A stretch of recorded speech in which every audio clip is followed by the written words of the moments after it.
আসসালামু আলাইকুম ভাই। ওয়ালাইকুম আসসালাম। কি অবস্থা, ভালো আছেন? আলহামদুলিল্লাহ ভালো আছি। ভাই এই বছর আপনি তো প্রতি বছরই পেঁপে গাছের চারা রোপণ করেন আর কি। জি জি। এই বছর কতগুলা বীজ ফলাইছেন? এই বছর আমি কেবল 12,000 বীজ প্যাকেটে দিছি, আর আপনার 40-এর নিয়ত আর কি, 40,000 প্যাকেট করে। প্রতি বছর আপনি কি পরিমাণ বীজ আর কি প্যাকেট করেন এবং বিক্রি করেন প্রতি আমি বছর? 20-30,000 আপনার ওই চারা বিক্রি করি। 20-30,000 কম আর কি। এই বছর কি পরিমাণ বিক্রি হবে আপনি আশা করতেছেন আর কি? এই বছর মোটামুটি আল্লাহর রহমতে তো ভালোই। আর আপনার 30,000 প্যাকেট আমি কি করবো আর কি।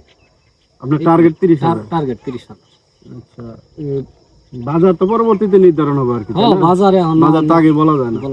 এখন আপনার লোকেশনটা কোন জায়গায়, মানে কেউ যদি নিতে চায়, যারা দেখতেছে আর কি আমার ভিডিও যারা দেখবে, তারা যদি নিতে চায় তাহলে কোন জায়গায় আসতে হবে? এটা আমার ঠিকানা হইলো, গ্রাম হইলো কাতলামারি, ডাকাতিয়া ইউনিয়ন, বালুকা থানা।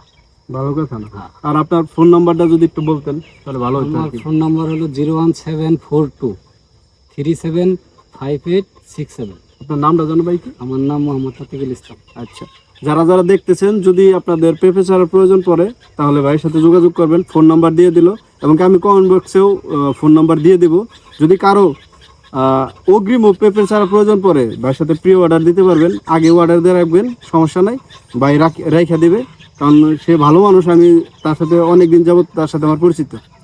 এবং কি এর আগে আমি যে পেঁপে রোপণ করছিলাম, ইনি আবার পেঁপে কিনেও, পেঁপে বিক্রি করি, মানে পেঁপে কিনেও এটি আবার চারাও বিক্রি করে। যদি কারো আপনার পেঁপের চারার প্রয়োজন পড়ে ভাইয়ের সাথে যোগাযোগ করতে পারেন। এবং কি যখন পেঁপে বড় হয়ে যাবে ফোন নাম্বারটা যত্ন করে রাখা দিবেন। যদি বড় হয়ে যায় আপনি নেওয়ার পরে ভাইয়ের সাথে যোগাযোগ করবেন, ভাই বিক্রি করে দিতে পারবে, বা নিজেও নিতে পারবো বা বিক্রি করে দিতে পারবো ভালো দামে। ভালো থাকুন সবাই, আসসালামু আলাইকুম।